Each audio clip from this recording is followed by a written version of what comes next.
Balitang Romblon naman po, Sibuyan District Jail bagong taguri sa Kahidyokan District Jail. Pinagtibay ng lagda ng kalihim ng Department of Interior and Local Government or DILG na si Secretary Mar Rojas ang pagpapalit ng pangalan ng Kahidyokan District Jail bilang Sibuyan District Jail.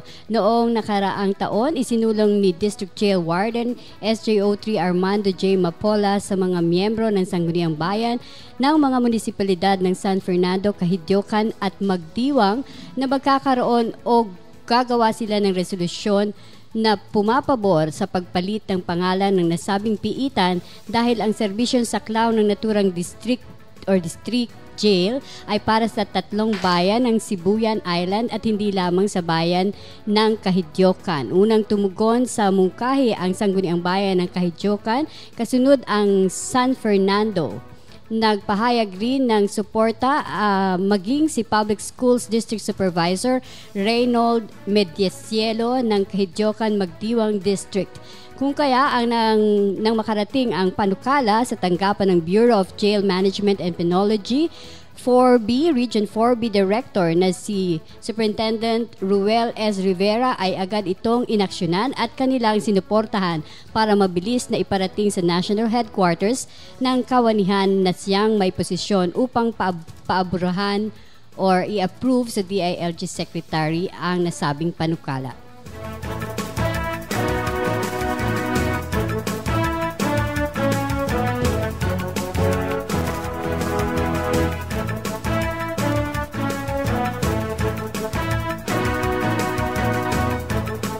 Ay, bakit?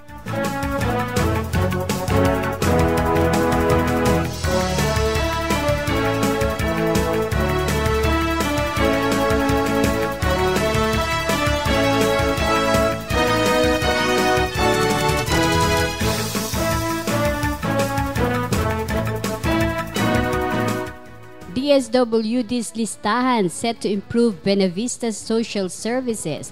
The Department of Social Welfare and Development, or DSWD, assessed through the National Household Targeting System for Poverty Reduction more than 21,000 households in Benavista Town to find the poorest and the marginalized in the municipality in 2009.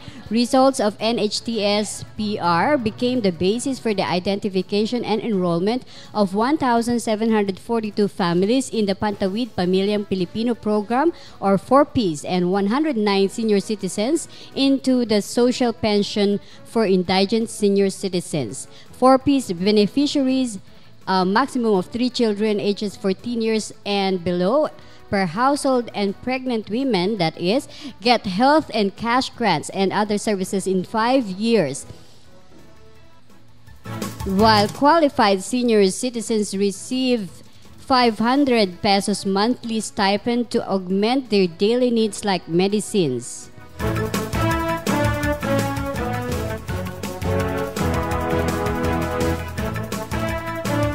Seeing the usefulness of the data gathered from NHTS-PR, now known as Listahan, Benavista executives are working closely with their DSWD counterparts to identify local beneficiaries in the data who may qualify for the municipality's local social program.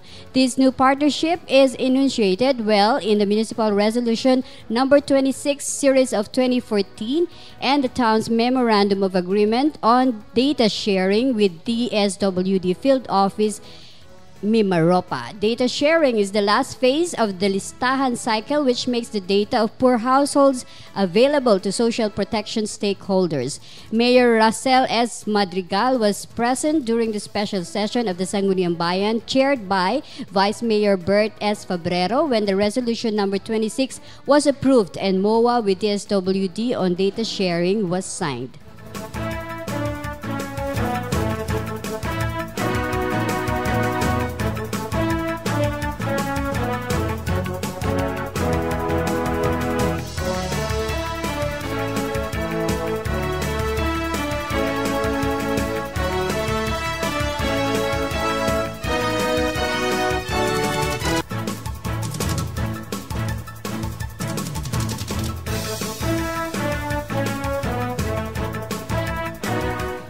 Empowering women to participate fully in economic life across all sectors is essential to build stronger economies, achieve internationally agreed goals for development and sustainability, and improve the quality of life for women, men, families, and communities. Just recently, the Philippine Information Agency, in partnership with the Philippine National Police and the Gender Advancement and Development of Marinduque State College, launched its forum in celebration of Women's Month this March, and they have coordinated with the Philippine Science Journalists Association Incorporated also. The forum was held at Marinduque State College, School of Advanced Education, Audiovisual Room, last March 28.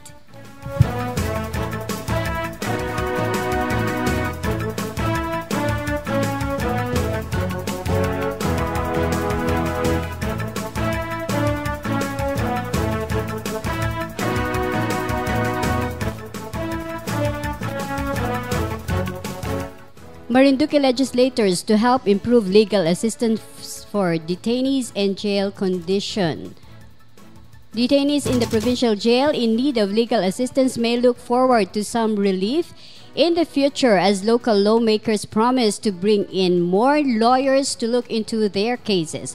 Marinduque Representative Regina Reyes and Vice Governor Romulo Bacorro made announcements in an outreach mission they held recently at the provincial jail.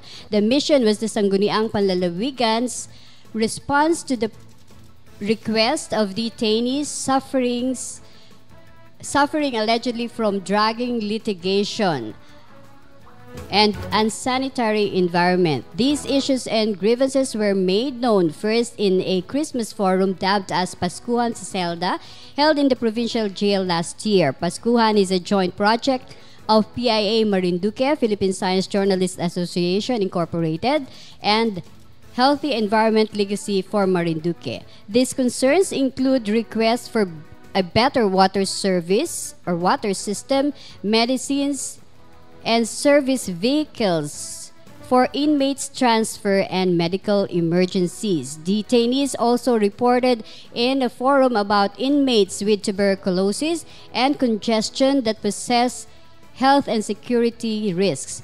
PIA Marinduque forwarded these issues to the Office of Vice Governor Bacorro, which resulted in the conduct of the SP's outreach project at the provincial jail just recently. During the mission, Vice Governor Bacorro and his staff held medical consultation and treatments, while the board member Adeline Angeles gave legal advices. Representatives Reyes assured her office will do everything to speed up litigation process by getting more public lawyers, prosecutors, and judges. Vice Governor Bacorro, on the other hand, will work out the improvement of the jail's water facility with Governor Carmencita Reyes.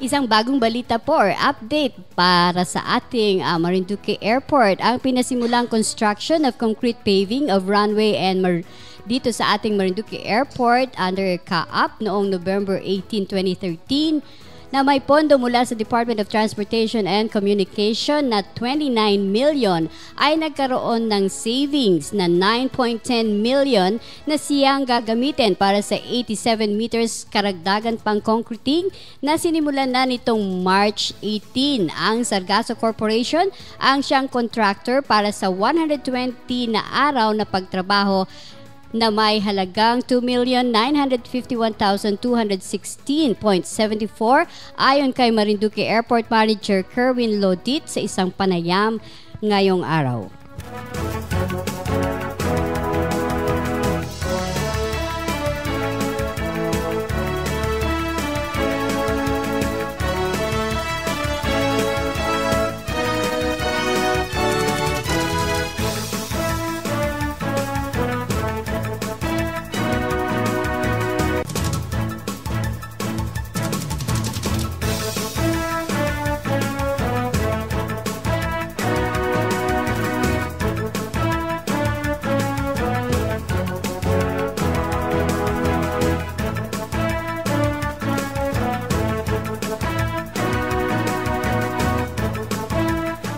Ayan, sa mga naghihintay po ng update para sa ating Marinduque Airport, meron po tayong mga feedback sa ating Facebook account na naghihintay ng flights. So medyo hindi po siguro posible na magkaroon tayo ng flight ngayong Holy Week. It's a sad thing to note that, but then talaga pong hindi po kakasya at hindi maaaring magkaroon tayo ng flight this Holy Week even until May or even until November of this year. So sabi po ng sa ating pong panayam, sabi po ni Manager Kerwin ay at least November or December this year. Or mas maganda siguro pasimula ng bagong taon 2015 na maganda na ang ating airport.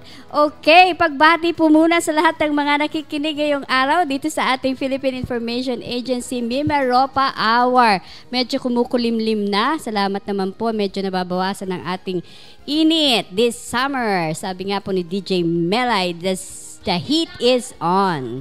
Ayan. So, mainit din ang balitang, mainit din yung balitang apektado ang ating turismo nitong ating kawalan ng air flights. Pero, at least umuusad po ang proyekto at ito nga, meron pa tayong savings na 9.10 from the first phase of their paving, yung concreting of our runway. May savings pa sila and that's funded by DOTC and then the next phase would be funded by CAAP. Yun yung susunod po, pagkatapos nila nitong May, may susunod pa na 300 meters and that's funded by CAAP already. So it's a good thing to note that we're not spending for the airport expense on the repair of the runway. Maraming salamat po sa DOTC. Yan po ay sa pagko-coordinate ng ating dating Congressman Edmond Reyes, of course sa pagpupursige ng ating Congresswoman Regina Reyes at ang ating mahal na nanay Carmencita O. Reyes. So medyo hintay-hintayin lang po natin at siguro hindi lalagpas itong taon ay maayos na po ang runway natin. At sabi nga ng ating Congresswoman doon sa aming outreach sa jail nitong kamakailan lamang maaari palang gawin. There's a possibility to make our airport an international airport. Abangan natin yan. Parang an additional of 300 or 400 meters para po ma-qualify yung runway natin. So, ayan po ay isa pang pag-aaralan. So, hintayin natin yan. At least yung present size ng runway natin magamit man lang natin ngayong 2014, masaya na tayo doon at hintayin na lang natin yung additional pa para sa international runway. So, yung pong mga nagfi-Facebook messages dyan na para raw magsisirado na ang ibang establishment or prime establishments dito sa Marinduque, siguro kapag narinig nila itong balitang ito na talagang puspusan ang pagsasagawa ng ating airport, magdadalawang isip po sila. It would not come to a reality na magsasarado yung prime establishments. Dahil nga po ginagawan po ng paraan ng ating pamahalaang lokal at ng pamahalaang nasyonal itong ating airport. Yan, okay. So, iba pang balita, kahapon nagpunta ako sa First GSIS Pensioners Day dito sa ating lalawigan. Napakarami pong tao or should I say senior citizens, mga nakakatanda nating kababayan. May mga 300 pong pensioners ang dumalo dito sa First GSIS Pensioners Day na ginanap po dyan sa Convention Hall sa Capitol Compound ng Buwak. Mula po sa 4 na munisipyo, nagsidalo po ang ating mga nakakatandang kababayan mula sa Buenavista, Buwak, Mugpog at Gasan. So, 4 pong munisipalidad yan. So, yung siguro, sinasabi nyo ngayon, bakit yung Santa Cruz sa Torrejos? Wala. Yun din po ang tinanong ko. So, meron po silang separate na araw na ilalaan ng GSIS. Hindi pa lang po alam kung matutuloy ng May or June. Pero rest assured po na meron po silang gagawing Pensioners Day dyan po para sa Santa Cruz and Torrijos. Okay, so bisita po natin kahapon ang Vice President for South Luzon ng GSIS, At ito po, may nagtitext sa akin kaya nawala yung aking binabasa. Sandali lang po sa aking mga texter na masugid nating tagapakinig din sa programa. Ano po, babalitaan lang po natin itong mga listeners natin. Kasama po namin dyan sa Pensioners Day kahapon si Vice President Joseph Philip Andres, Attorney Joseph Philip Andres ng GSIS South Luzon. Siya po ang presidente natin dyan. Kasama rin po si Ma'am Ellen, of course, ang ating manager ng GSIS. At ang regional director, si Ma'am Marinel Corpus of Lucena, GSIS Lucena. At ang maganda pong balita dyan na binitawan ni Attorney Joseph Andres ay wala na raw pong makakatanggap pa ng mas mababa pa sa 5,000 pensyon. Ayan, dati po kasi may mga pensioners tayo na nakaka-receive na lower than 5,000. So, dineclare po or inununsyo ng ating President for South Luzon, si Attorney Andres, na wala na pong makakatanggap pa na lower than 5,000 pension sa ating pong mga pensioners. At may diniklara pa po na kahapon na yung oldest senior citizen na naka-attend pa, very able, very active, si Ma'am Consortia Makapugay ng Tampus, Buwak, Marinduque. She's already 95 at napaka-healthy pa at napaka-active pa. At mapalad po akong naging guru ko pa siya. Ayun, guru ko po si Ma'am Makapugay nung ako ay elementary at talaga namang malakas pa si Ma'am na Consortia Makapugay ng Tampus. Kung may nakikinig po dyan, hello po. Ako po ang inyong estudyante noong ako ay elementary pa. Sa Buwak North Elementary School na tinatawag natin ngayong Don Luis Hidalgo Memorial School. Ayan. Ano pa nga ba ang mga balibalita? Nako, napakarami pong balibalita sa paligid. Last Saturday kasi po nagkaroon tayo ng synchronized barangay assembly. So sabay-sabay po yan. Hindi ko alam kung paano natin pagkakasyahin. Pero napaunlakan po natin ang imbitasyon ng Barangay Isok at doon nga po ay nagpaliwanag po tayo ng konti tungkol sa disaster preparedness and solid waste management. Dapat yung mga kaharap ko ngayon ang guest doon nito eh. Pero may bisita po tayo ngayong araw. Mamaya-maya lang po ipapakilala ko sa inyo. So yun po, nag-discuss po tayo ng disaster preparedness and solid waste management at yan din po ay diniscuss sa ibang barangay ng ibang resource speaker. Kasama rin po dyan yung peace and order, human trafficking and in barangay level at kung paano mag-iwasan ng rabies at ang mga iba pang mga ordinansa, panukalang ordinansa ng barangay. Okay, at meron din po silang reporting on their financial status diyan sa Barangay Isok. Ganon din po sa Barangay Sumangga and we expect sa lahat ng barangay na nag-participate dito sa synchronized barangay assembly. So diyan po sa Barangay Sumangga, nagpunta rin po kami diyan at sinabay na po natin ang paglunsad ng ugnayan sa barangay diyan po sa Barangay Sumangga, headed by Kapitan Pio Lotilla at sa Isok naman po ay headed by si Kapitan Mercene. Yan. At yun po, lunsad po tayo ng ugnayan sa barangay dito sa Barangay Sumangga at naitalaga si Kagawad Bunyag na maging information coordinator. Siya po ang ating kakausapin, magte-text kami. Yata, bagong textmate ko yan, si Kagawad Bunyag, para sa mga update ng barangay. At doon naman po ay pinaliwanag natin yung Clear Sidewalk Act para po doon sa mga barangay na may mga nakikita tayong ginagawa ang sidewalk bilang imbakan, storage. So, bawal po pala yan.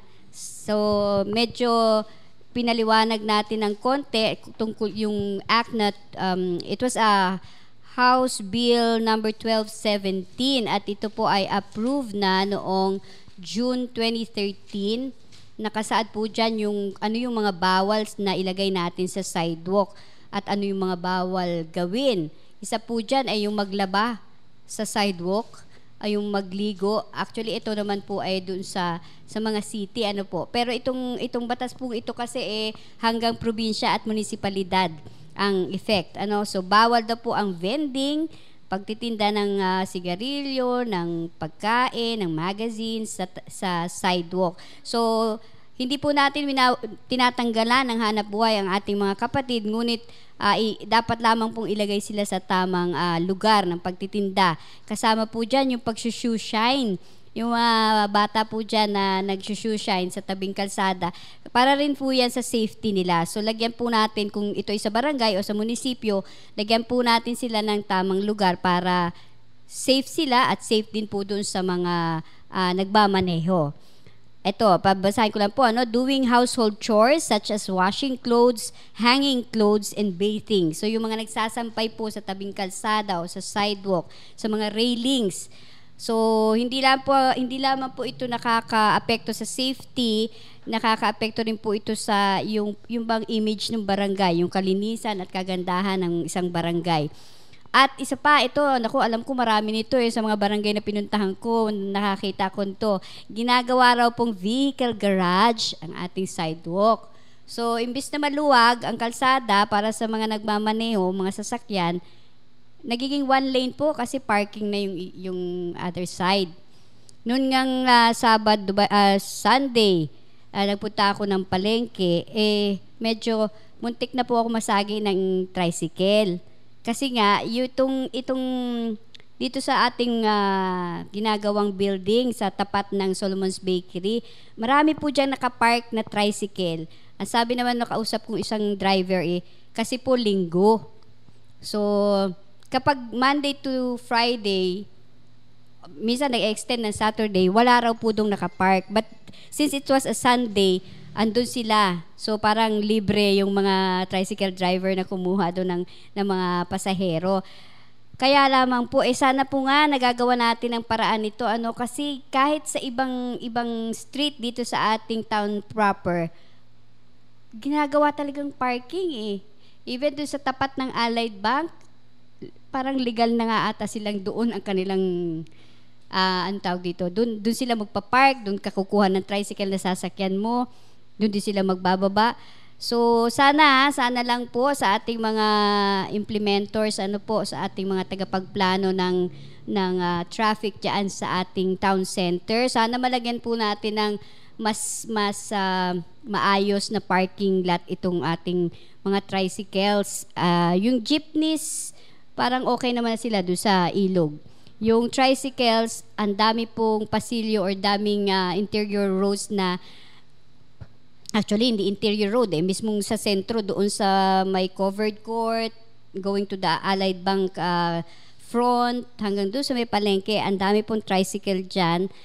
At sana malagyan ng tamang lugar para po nagagamit naman natin yung kalsada na mas maluwag pa.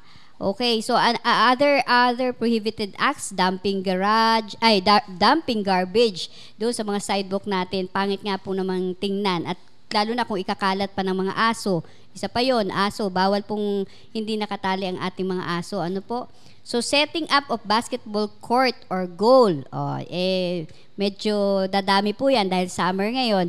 But then, ito naman pong ating mga binabasa, kung meron pong approval ng munisipyo or special permit or authority, nasa maayos na proseso po yan. Pwede naman po yan. So, yun po. At, yun, ginagawa raw pong ambakan or storage ng soft drink bottles and cases ang sidewalk. So, hindi po pwede yan. Storing junks and recyclable materials. Use of sidewalks as storage for construction materials. Okay. So, maraming magpapakonstruct ng bahay ngayon, ng buildings. Huwag daw po ninyong gamiting imbakan ang sidewalk, ayon dito sa batas na ito. At yung ginagawa rin pong house extension, kunyari may mga stalls, nakalagpas na doon sa sidewalk, even yung mga roof ng ating stalls or extension ng bahay. Bawal din po maglagay ng picket fence, na yung personal picket fence ninyo sa sidewalk. At bawal din siyang for plants and trees or gawing plant boxes yung sidewalk mismo. Pinopromote po natin ang pagtatanim ng puno, pero wag po doon sa sidewalk. Ayan.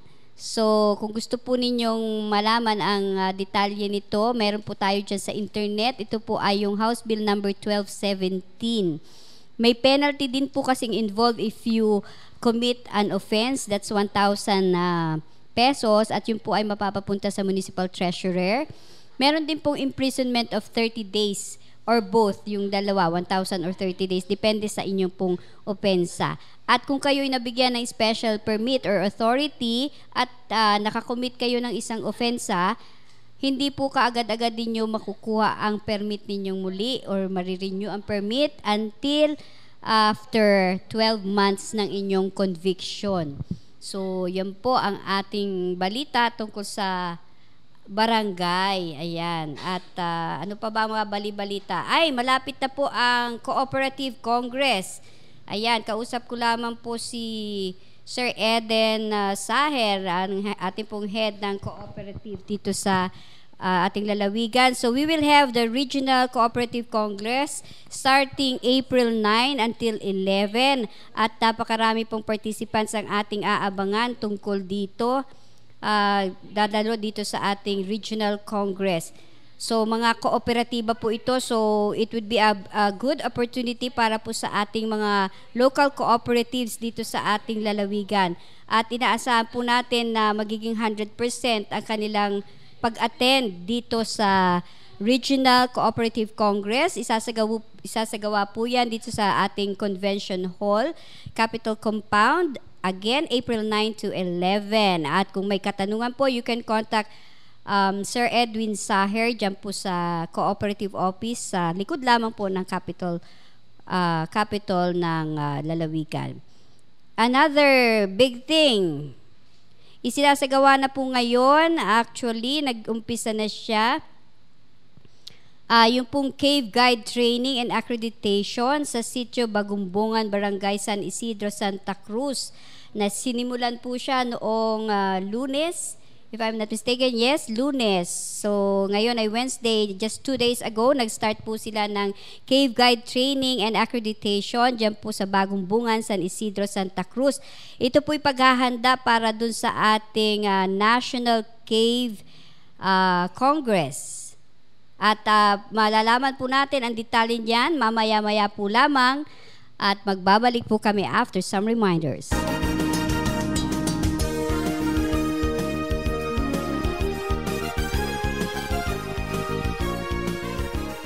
Sabi ng lolo at lola, nung bata pa sila, nagigising sila sa iba't ibang tunog ng mga hayop, ibon at insekto sa kapaligiran. Inaakyat nila ang naglalakihang puno at malaya silang nakapagbabasa sa lilim nito. At ang gustong-gusto ko, ang maligo sa mga karating ilog kung saan nakikita nila ang mga islang naglalanguyan. Bakit ako? Di ko na siya magawa ngayon. Isang paalala mula sa DENR, PAUB, PIA at ng himpilang ito.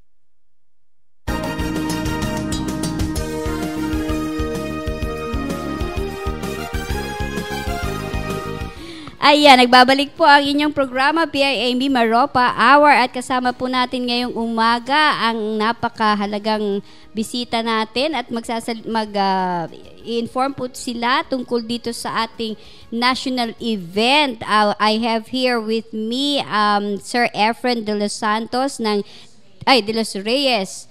Ayan, kasi po si Sir Efren de los Reyes, segue lang, hindi po ito taga Marinduque, but he's been serving Marinduque DENR office for the past several years. Mamaya, pakwento natin kay Sir yan ng konti. So, he's working with the Department of Environment and Natural Resources dito sa ating lalawigan. Kasama po niya si Ma'am Gemma de los Santos, de los Reyes, nagkabaliktad po sila pero hindi po sila mag-asawa. Ay, mag-asawa pala. Ayun, kasi si Ma'am hindi ako in-inform, sila pala ang mag-sweetheart. Ano ba ito? Okay, nako, talaga, ganyan po talaga pag live ang radio interview. Kasi po si Sir Efren, ngayon ko lang na-meet. Si Ma'am Gemma, dati ko lang na-meet. At naging bisita na rin po natin yan dito sa ating talakayan. O dating boyfriend naman ngayon, pero naging asawa na niya talaga. Ayun. Ako, si Ma'am Gemma, nililito po ako. Ito pala ay si Sir Efren and Gemma de los Reyes. Tandem po ng Department Environment and Natural Resources. Sir Efren muna, kasi bago si Sir Efren dito sa ating talakayan. Kumusta po? Ano po ang ating update dito sa ating Caving Congress? Yes. Pati po muna kayo sa ating mga tagapakinig. Unang-una ay nagpapasalamat po ako sa PIA sa pagkakataon na binigay po sa DENR upang magpabatid kung ano na po yung update tungkol dito sa preparation at gagawin natin na 14th National Caving Congress. At isang makakalikasang umaga po sa lahat ng ating mga tagapakinig. At binabati ko nga pala yung ating mga kasama sa DNR Penro at yun nga, maging sa mga kasama po natin sa San Isidro, Santa Cruz, kung saan nakakaroon po tayo doon ng cave guide training.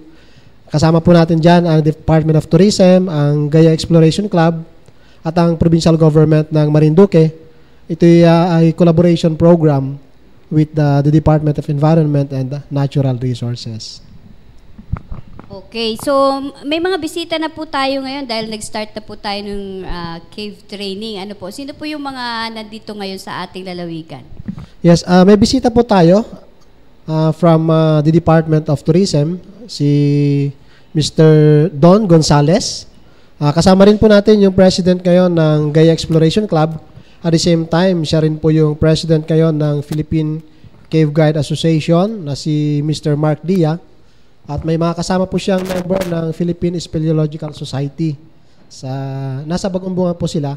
At darating din po si Dr. Angel Bautista, isang empleyado po ng ating National Museum. At sila po yung resource person natin dito sa ongoing training ng ating mga cave guide in preparation doon sa 14th National Caving Congress natin this coming April 10 to 14. Ayan, ako talagang napakalaking event ito, hindi lang siya regional, national talaga. It's a good thing that we're having a national event in the province. Ano po? Paano po ba natin nakuha yung schedule na yan?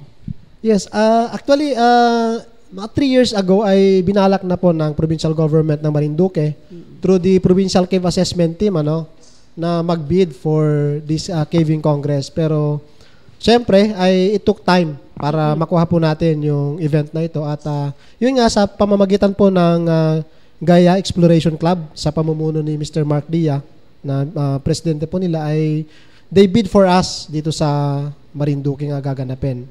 So, dahil na rin ito, dahil sa suporta siyempre ng ating provincial government, sa pamumuno po ng ating mahal na governor. Kaya po, meron tayong national event. Ito nga po yung National Caving Congress. Okay. So, yung po bang financial expenses ito, sagot ng national? May counterpart ang probinsya and the ENR?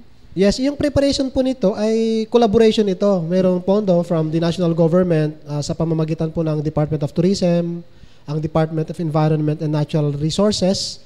Nandito siyempre yung tulong ng ating mga local government units sa pamumuno nga po ng provincial government natin ng Marinduque. At kasama dito yung yung 6 na local government units natin, municipalities sa buong Marinduque. At siyempre yung yung PSS at saka yung Gaya Exploration Club. So sila po, tayo po yung nagkakaroon ng collaboration sa preparation at the same time maging doon sa pag-meet ng mga financial requirement. Okay, sir, pwede po ba nating bigyan ng konting paliwanag? Ano ba itong Gaya Exploration Club? It's a national club na pwede po ba ninyo expound yun? Yes. In fact, siguro unahin natin ma-explain yung tinatawag natin na PSS, Sige po. Yung PSS, ito yung Philippine Speleological Society. Ito yung umbrella organization ng more or less 15 caving clubs dito sa buong Pilipinas. At yung Gaya Exploration Club ay sa ito, doon sa caving club na member ng PSS. Mm-hmm. So, ang nangyayari, every year, merong isang caving club na dapat mag-sponsor para magkaroon po tayo ng caving congress. Yes. So, sa taong ito, nagkataon na ang nangunguna talaga, nag-spearhead ay yung Gaya Exploration Club. Mm-hmm. At nag-bid sila last year nung nag-attend tayo ng 13th National Caving Congress sa Tagum. at saka sa New Corella sa Davao. At sila yung nagbid para sa Marinduque. Okay. So tinulungan tayo ng Gaya. Yes. Gaya. Okay, Gaya Exploration Club to hold this 14th 14th National Congress. Oo, yung 13th Congress po ba saan ginanap? Yung 13th National Caving Congress ay ginanap sa Davao del Norte. Davao, ayun. Oo, doon sa New Corella. New Corella. Okay. Ay, oo, yung kanina sinabi ni pala ni Sir. New Corella, Davao. Nako, napakaganda rin ng Davao. Sana if not mahigitan, man lamang mapantayan ng Marinduque yung yung experiences ninyo doon sa 2013 National Caving sa Davao. Yes. Maganda rin sigurong malaman natin, maipaabot sa ating mga nakikinig, na ito yung Gaya Exploration Club ay matagal ng partner, ng DNR dito sa Marinduque at maging yung DNR sa iba't ibang lugar sa ating bansa. At ang provincial government ng Marinduque, yung iba't ibang LGUs natin, doon sa tinatawag natin na Cave Conservation Program. In fact, itong caving club na ito, sila po yung nagturo ng caving skills dito sa Provincial Cave Assessment Team ng Marinduque. Yung Provincial Cave Assessment Team ay binubuo ng mga staff and personnel ng DENR, ang Provincial Government of Marinduque, yung 6 na municipalities natin, at kasama po natin dito yung Marinduque State College. Ay, okay. So, Marinduque State College. May ilan pong participants ang MSC? Sa ngayon, yung member po doon ay isa.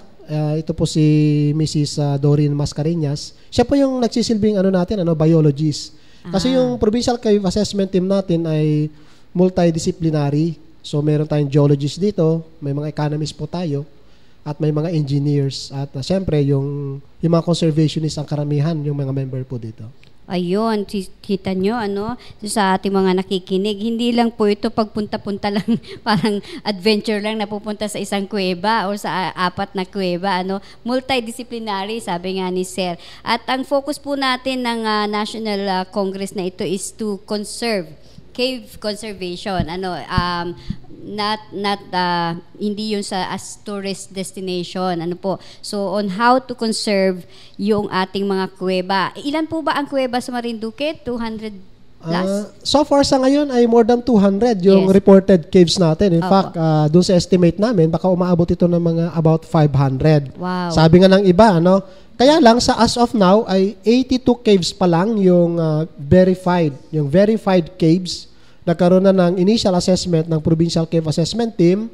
14 dito ay nagkaroon ng tinatawag natin na biological assessment. Kasama natin dito yung National Museum. Kasama na rin po natin dito yung UPLB Museum for National History doon sa assessment po natin. Pero yung tinatawag natin na detailed assessment at saka mayroon na tayong recommendation for classification ay 4 na kuweba. Yes. Oo, yung nagkaroon ng detailed assessment dadalawin natin. ng mga a-attend ng Congress. Yeah. Ano po itong 4 na ito? Unang-una nga dito yung Bagumbungan Cave, ito yung kilala na sa atin sa ating probinsya. Ito yung river system na more or less 3 kilometers na actually yung na explore ng team. Kaya lang 1.9 kilometers pa lang yung naimamapa. At nagkaroon po ng classification na ito na under class 2 ng DENR. Ibig sabihin, pwedeng gamitin ito for guided tour, for ecotourism. Ayun. Tapos, okay, maganda po yun. Ito po ba, ito yung tinatawag ay, if I'm not mistaken, is the underground river compared to Palawan. Ano po? Yes, kasi ito ay a river system. Totoo po yun. Yung 1.9 kilometers na nagkaroon ng detailed assessment and mapping ay talagang river system ito at napakaraming biological resources dito. Aside from formations, yung sinasabi natin mga speleothems, yung stalactites, stalagmites, maraming mga biological resources doon. Yung species ng bats, may mga reptiles dyan. May ilang species of bats kaya sir tayo dyan, more or less? Sa ngayon, ang namin muna ay yung tinatawag natin na yung fruit bats at saka yung microbats. Pero yung ginawang study ng UPLB National Museum, merong 4 na species ng bats dyan. Okay. So meron tayong 4 na, ano po yung classification ng 4 na species na to? Sa ngayon muna, ang tinatawag natin na microbats, ito yung tinatawag na insect bats, at saka yung fruit bats. Ito yung dalawang category ng classification ng bats natin na meron sa kuweba. Okay. Kumusta po naman ang coordination natin with the LGU, yung ating 6 na munisipalidad?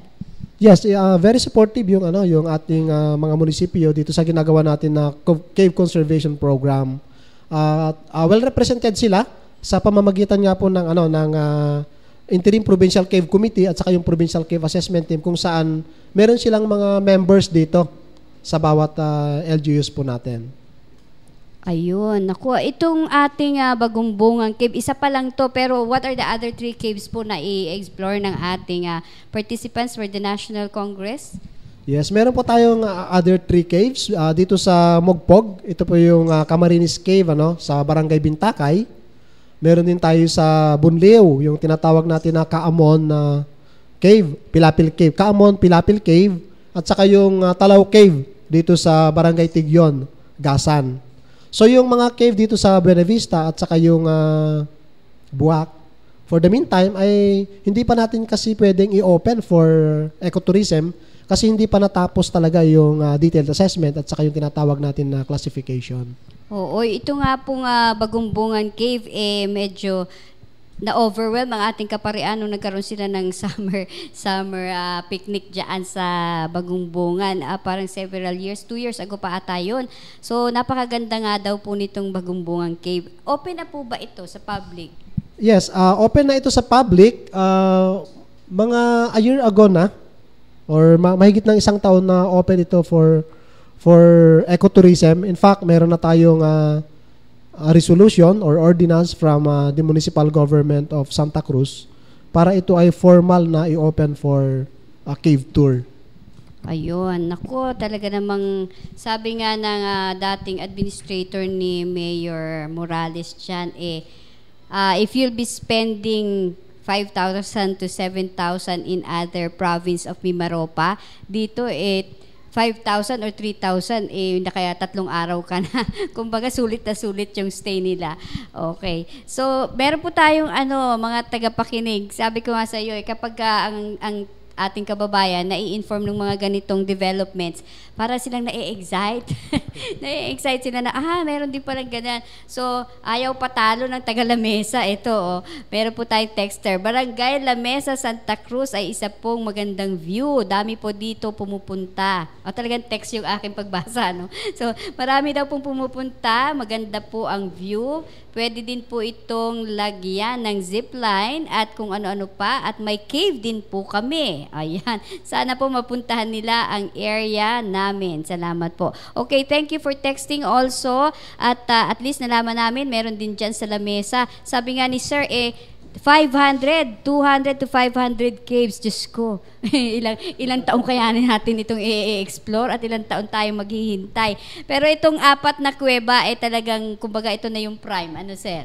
Yes, kaya nga sa ngayon, yung in preparation doon sa National Caving Congress natin ay ginagawa nga natin yung cave guides training natin dito sa San Isidro, Santa Cruz, Marinduque. Para sa ganun ay masiguro natin na pag inopen talaga natin itong mga cave na ito at maraming mga turistang pupunta ay masiguro natin yung safety nila. At the same time, may enjoy nila yung trip sa ating mga kuweba. At isa pa pala, sa ngayon ang Bagumbungan Cave kasi natin ay mayroon na tayong registered na Cave Guide Association. Ayun, ang maganda doon. Opo. Ano po pangalan nitong Cave Guide Association ng Bagumbungan? Ito yung San Isidro Punong Cave Guide Association. San Isidro Punong kasi yung cave na ito ay 2 barangay yung sumasakop dahil mahaba, 1.9 kilometers. So kung pumasok ka, yung entrance niya sa ngayon ay pumasok ka sa Sitio Bagumbungan na San Isidro, lalabas ka doon sa Barangay Punong.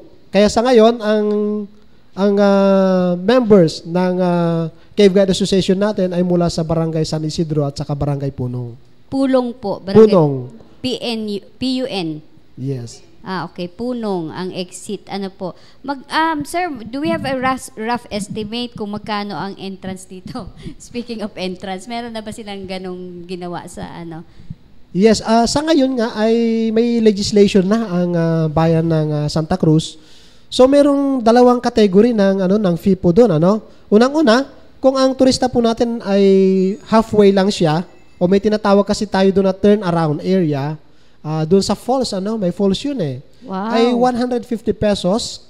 At kung gusto mo namang lampas-lampasan yung pagpunta sa kuweba, mga 3 to 4 hours kasunod ng kuweba, ang entrance fee dito ay 300 pesos. Pero ang maganda dito, ma'am, ay kasama na po dito yung yung guide. Siyempre, at nandito na rin yung headlamp mo at kasama na po doon yung protective gear mo dito kagaya ng skull guard or helmet. At masisiguro natin na ang ating mga cave guide ay marunong silang mag-guide kasi nga dumana sila sa mga series ng training at ngayon nga ay patuloy na i-upgrade sa pakipagtutulungan natin sa Philippine Cave Guide Association at saka yung Gaia Exploration Club. Ayan, yan ang maganda kasi bago tayo maglunsad nitong National Caving Congress or Cave Congress, talagang series of trainings po ang ginawa ng DENR together with PGM at medyo naka-attend po tayo ng isang pagpupulong dyan sa Kapitolyo nitong mga nakaraang linggo. So masasabi natin na if tourists would visit itong Bagong Bungan Cave, secured sila kasi meron tayong mga tour guides. Yes, ma'am. In fact, based dun sa record, napakaganda kasi may continuous monitoring ng Provincial Cave Assessment Team dyan. Maraming turista na bumabalik eh. Ibig sabihin, na-enjoy nila at nakita nila na it's worth na balikan. Okay po. Oo, yung kuweba po natin dyan sa Bagong Bungan. At maging yung mga ibang caves din natin, ay ganun din yung sitwasyon. So, kahit napuntahan na nila, ay pinapasyalan pa rin nila yung ating, binabalik-balikan yung ating mga kuweba. Maganda po yung puntong sinabi mo na continuous monitoring ng National Assessment Team kasi kumbaga pangangalagaan talaga ito ng ating mga community-based organization. Kasi baka naman ngayon lang maganda kasi ngayon lang yung may National Congress. Pero with what you said na meron tayong continuous monitoring, talagang pangangalagaan yung sustenance ng lugar. So 300 po pala. So pagka nakaapunta tayo ng Bagong Bungan Cave, meron po sila doong registration corner. So 300 for the full tour with protective gears na po yan. At yung pong, sabi ni Sir, yung turn around something. Turn around. Ano ba tawag nila doon? Parang halfway tour lang po yan. 150. Pero you can reach the falls na. So kaka-enjoy na kayo doon sa falls. Sino kayo mag-iimbita sa amin? Ay, sabay ganun. Nako, hindi tayo nakapunta dyan ng nung mga nakaraang linggo pero I think we'll be going there gawa nga nitong may National Congress tayo. So ang mismong Congress ay gagawin po dyan sa Bagong Bungan Cave. Ito po ay 5 araw at meron po silang naka-assign days in exploring those 4 caves. Okay, so bibigyan ko na po kayo ng huling mga minuto para paanyayahan ng ating mga tagapakinig, sir. Yes. Tungkol na ito dun sa tinatawag natin na 14th PSS National Caving Congress. So gaganapin na po ito sa April 10 to 14. Ang main venue po natin ay dun sa Marinduque National High School. At meron tayo kasi dito, in-expect na participants around 500. May mga foreign participants po tayo dito na mga nag-confirm. Particularly yung Bristol Exploration Club na kasama rin sila sa magfa-facilitate at may registration po yung ating mga sasama dito. Kaya lang yung 800 pesos na registration, may kasama na po tayo dito yung souvenir shirt. Siyempre at may ID tayo dito upang tayo ay maka-access sa lahat ng lecture program. Kasama rin po dito yung field practicum. At kasama na rin po dito yung excursion. Kaya lang kung ang mga participants po natin ay outside Marinduque, ay 1,000 pesos po yung kanilang registration. Kaya lang in-encourage din natin yung participation ng ating mga estudyante. So, pag estudyante, pag ang purpose mo doon ay mag-attend lang ng mga classroom lectures, free yung kanilang registration, wala po dito. Kaya lang kung gusto nilang sumama sa excursion, so yun po yung babayaran nila, yung entrance fee doon sa cave. Ayun. So yung mga kabataan, may choice sila kung half tour doon sa, paano ba sir yun? Sa 4 na cave, pwede silang sumama. So only the entrance fees nung each cave ang babayaran nila, yung estudyante. Yes, ma'am. Opo. Okay. So Doon naman sa package, kumbaga buong lectures, lahat kasama, that's 800 registration, yung For mga taga Marinduque. Marinduque. And for outsiders, 1,000. So it's a package fee na, kasama yung shirt, lecture, ID, field practicum, at yung excursion dun sa 4 caves. Ano po? Ayun, so tama yon. So doon sa mga estudyante na gusto lang yung lecture, medyo walang pondo, so pwede rin silang umattend ng lectures, kagaya ko, attend ako ng lecture kasi wala kang pondo. Ayan, attend tayo ng pondo, so we will be informed and we'll be aware of ano yung importance nitong ating mga kuweba sa ating environment. Yes, ma'am. Gusto ko rin ipaabot na ang tema natin ngayon, o yung theme ng ating Congress ay yung conserving, enhancing, appreciating caves. So dito pa lang sa tema makikita natin na ang objective natin dito is to promote conservation, at the same time makita natin kung gaano kakaganda yung ating mga kuweba at magamit ito for tourism. Maganda yung objective ng Congress na ito upang sa ganun ay ma-enhance yung ating knowledge patungkol dun sa conservation, at the same time yung sustainable development ng ating mga caves. Okay. Mga ilan po bang participants from outside the province ang ina-expect natin? So 500 po yung in-expect po natin na participants coming from the different regions and provinces dito sa ating bansa. Okay, 500 lang yan from outside. Yung taga dito sa Marinduque, dadagdag pa po yan. Yes, ma'am. Okay, at marami na po tayong cave enthusiasts dito sa Marinduque. Oh, ma'am, sa ngayon nga po mas marami talagang doon sa mga logbook ng ating mga caves natin ay napakarami talagang yung mga local tourists nga natin na pumapasok sa mga kuweba natin ngayon. At yun ang napakagandang indication na makikita natin na mataas na yung awareness din ng ating mga local tourists pagdating doon sa conservation. Okay. So yun, siguro pinakamensahe natin dyan, wag nating i-vandalize, wag nating kalatan ang ating kuweba kasi meron na po ako narating na ilang kuweba, talagang nanghihinayang ako. There's one in Santa Cruz na I think it's not open for public viewing already So medyo na siya. Yes. So among dun sa 82, yung karamihan dun sa 82 caves na na-explore na ng ating Provincial Cave Assessment Team, karamihan po dito ay hindi mo na pinapapasukan dahil unang-una ay very fragile. Yung resources doon napakadaling masira, at the same time very risky yung pagpasok. Oo. Kaya maraming caves tayo sa Marinduque, kaya lang karamihan po dito for the meantime ay hindi muna open for public. May trivia ko, sir. Diyan pa po ba sa mga kuweba natin dyan? May kayamanan po ba dyan? So far, yun ang sinasabi nila, pero wala pa kayong nakikita Gusto ko pumunta doon sa may kayamanang makikita. Pero ang kayamanan talaga po natin dito, alam mo po yung kuweba po natin, napakarami yung biological resources natin. Opo. Dahil sinasabi nga natin, yung kuweba natin, dyan yung tirahan ng mga wildlife po natin na napakalaking tulong doon sa pollination ng ating mga tanim. At the same time, nagsisilbing gene bank ito ng iba't ibang biological resources natin. Naku, babalik si Sir para sa gene bank explanation. Medyo kinakapos na tayo sa oras, Sir. Pero ayan so sa ating mga kabataan na gusto mag-explore, wag po kayong mag-e-explore na kayo-kayo lang delikado. Lalo na doon sa mga kuwebang hindi pa na-assess. Dapat meron kayong training, basic training, at meron naman pong ino-offer ang DENR at naiimbitahin din tayo dyan paminsan pag may time, pag minsan nakakalimutan, sabay ganun.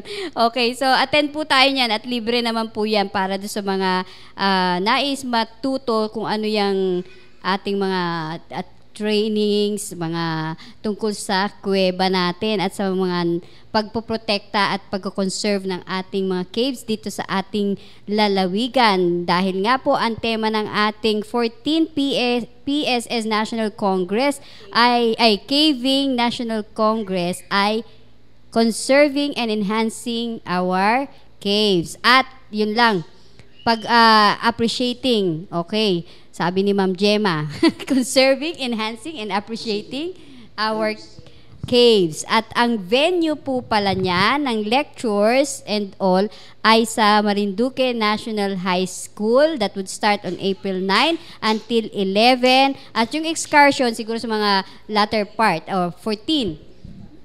Okay, hanggang 14 pala. 9, 10, 11, 12, 13, 14. 14, okay. So, overtime na po tayo, sabi ni DJ Melay.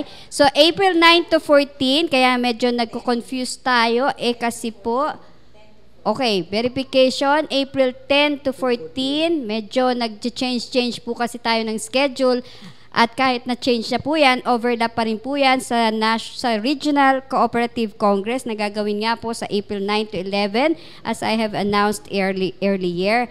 At meron pa pong isang conflict pa rin, isang overlap pa rin po ng event. Ang ating pong Department of Health, Center for Health Development, Region 4B, Mimaropa, in a coordination with the Provincial Health Office, will conduct a basic training course for barangay health workers using the new module of the training on April 7 to 10 at the Carmen Resort, Tamayo, Santa Cruz. So yan, tatlo-tatlo po yung mag-overlap. Ano po? So dadating po ang ating Regional Director Eduardo C. Hanairo at ang DOH Undersecretary David Lozada.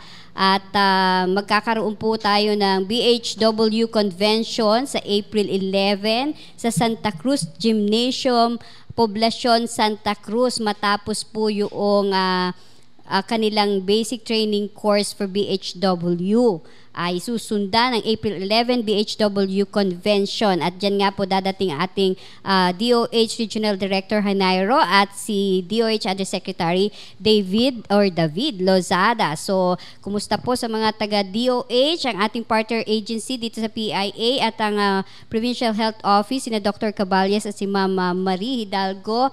Hindi po sila nakadaupang palad kasi nga po ay meron pa rin po tayong hinahandang activity. Gagawin po ito sa Friday in Isla Maniwaya. Magkakaroon po sila dyan ng assessment for best barangay na with best practices. So, yun. So, punong-puno po talaga at itong ating National Cave Congress ay mag-overlap nga sa ating regional cooperative.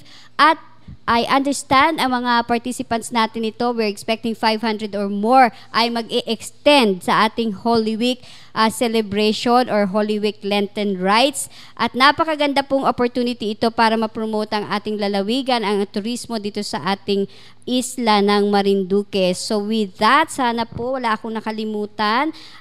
Meron pa po palang meron po tayong announcement. Nag-text po sa atin si Sir Peter Bagturo, isang media practitioner dito sa lalawigan. May I read? Get together, ligo, kain, and meeting at Peter's Beach House at Barangay Kaganhaw on March 9th, Palma. Ano to? 9th pala. That's the 9th anniversary. 9th anniversary ng MMPI sa Sunday po. Sunday, that's April 7. 10 a.m. Okay. Ano ba yun? 6 ba yun? Nako, ito si Mr. Magturo. March 6. Sir Peter, joke lang. Kaya lang mali talaga yung text mo. Okay. We'll have a get-together, the MMPI members and officials in Kaganhaw Beach Resort of Mr. Peter Magturo. That's on Sunday, 10 a.m. April 6. Sunday. Basta Sunday ha. Kita-kits po tayo dun sa Kaganhaw Beach Resort ni Sir Peter Magturo. Okay. Maraming pong salamat sa ating bisita ngayong araw from the Department of Environment and Natural Resources. Ang couple, ang lovers. Si Sir Efren and Gemma de los Reyes. Maraming pong salamat sa inyong mga paliwanag tungkol dito sa ating 14th PSS National Congress. Maraming pong salamat sa inyong pagtutok dito sa ating PIA Mimaropa Hour ngayong Miyerkules. This is your host, Maida Narito Lagran, saying good morning.